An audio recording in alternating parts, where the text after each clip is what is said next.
What diet should you follow while you're treating SIBO? I got this question under one of my previous videos, so I'm sure many of you have this question, so I'm answering it in here. And in this video, I am going to tell you the 2 different diet approaches or recommendations and why they are being recommended. I'm going to share what I use with my patients and my clients. And number 3, the things that you have to pay attention to regardless of what you choose. So make sure you watch until the end. My name is Noor Zibde. I am a functional dietitian and I help people overcome digestive disorders such as IBS, SIBO, acid reflux, and others through diet, lifestyle, and supplements. And on YouTube, I share educational videos with resources and tips so that hopefully they can help you in your healing journey. Make sure you check the description for more information on what I do and how to connect with me. So let's start by briefly reviewing what SIBO is. SIBO stands for small intestine bacterial overgrowth. So in SIBO, you have excessive amounts of bacteria in the small intestine where there shouldn't be that many bacteria. The majority of our bacteria should be in the colon or the large intestine. So for a variety of reasons, there's a buildup of bacteria in the small intestine. And I have another video on what causes SIBO. And so that I'll put in the description. So when you have too much bacteria in the small intestine, instead of it being a place for digestion and absorption, it becomes a place that where there's a lot of gas and fermentation. And of course, these are going to cause discomfort, distension, bloating, burping. And then the bacteria that is involved in SIBO is usually not the so good for you one. So inflammatory bacteria, and they're going to produce inflammatory compounds that lead to inflammation and damage to the intestinal lining. So obviously, we want to treat SIBO. And doctors or medical providers in general, there are 2 options for treating SIBO.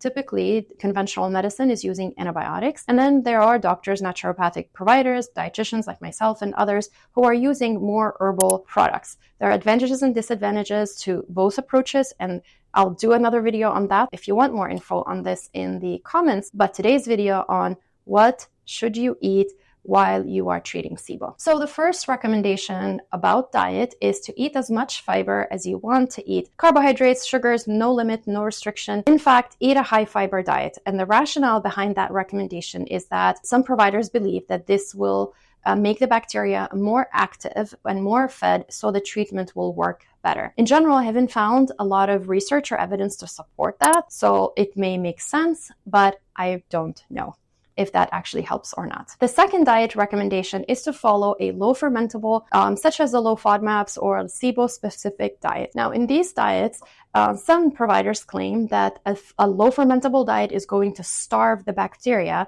so the treatment will be better. Now, this also could make sense. A low fermentable diet doesn't actually starve the bacteria.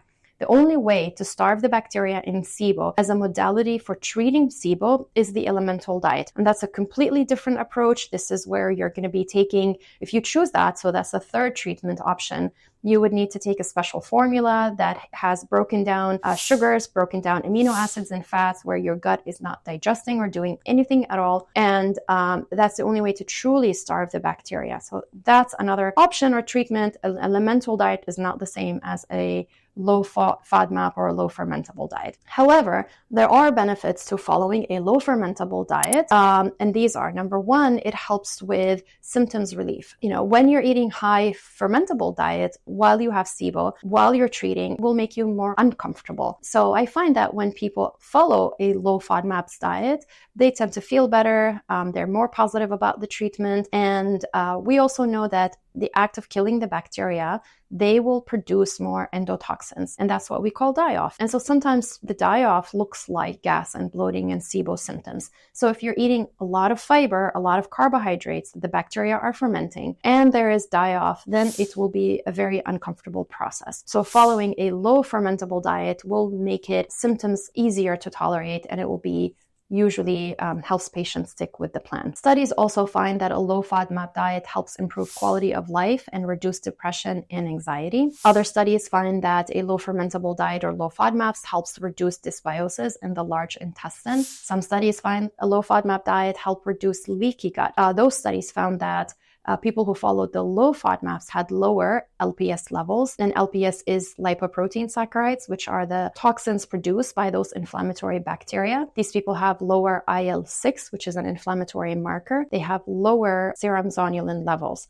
So low FODMAPs can help with healing leaky gut. And some other studies found that a low FODMAP diet lowers histamine in the gut and lowers mast cell activation. Many people with IBS, with SIBO, also have an underlying histamine intolerance and they don't know it. So low FODMAP helping with histamine intolerance is always something beneficial because that helps reduce inflammation in the gut and systemically. And finally, some other studies found that low FODMAPs improve the density of the cells that produce serotonin in the gut. So serotonin is our happy and feeling happy neurotransmitter, and the gut produces more serotonin than the brain. So these studies found that people with IBS don't have as many of these cells in their intestinal lining. And then when they followed a low FODMAP diet, the density of these cells were restored. And we know serotonin is involved in the immune health in the gut, and it's involved in motility. So maybe improving serotonin cells can actually help with motility, which is one of the reasons people have SIBO from the beginning. If you like this video, make sure you like and subscribe,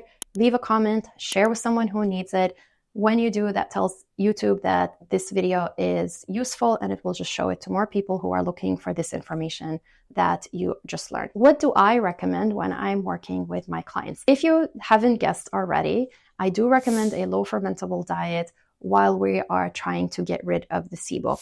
And that's because of the benefits that I shared. My patients and clients tend to feel better when they are seeing improvement, when they're not in so much pain and discomfort. And then there are all these studies that show and support a low fermentable diet as part of the treatments. Now, of course, I'm not just using the diet. I'm using some protocols with that may include herbal supplements. We're also layering the treatment or layering the gut healing process.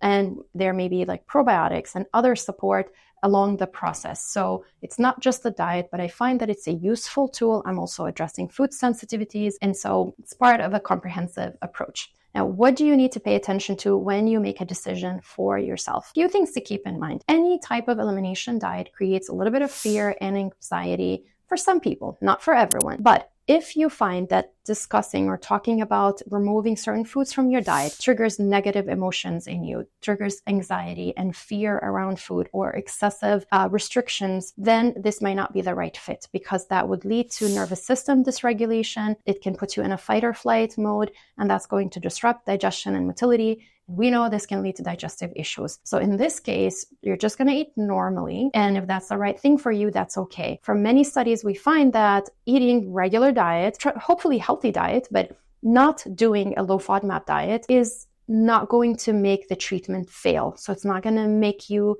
the situation worse when it comes to treating your SIBO. So have faith in yourself and your body and in your decision if that's what you go with. If you decide to follow a low fermentable diet, keep in mind that it's not meant to be long-term. While there are studies to show the benefits, there are studies that show that long-term use of low fermentable diet and elimination of these fibers can disrupt the beneficial microbiome. So they can lower Faecalibacterium and Akkermansia and others. So the studies or the benefit on low FODMAPs, it happens from as short as 4 weeks, and long-term effects of low FODMAP is valid concern. So you want to use it as a transitional period. I would say maybe 2 to 3 months maximum, so that you can treat and fix the underlying problem, put strategies in place to prevent SIBO from coming back, address the things that cause for SIBO, so the root causes of SIBO, so that you are not stuck in an elimination plan, so that you can eat and bring those fibers back in your diet. The third thing to keep in mind is that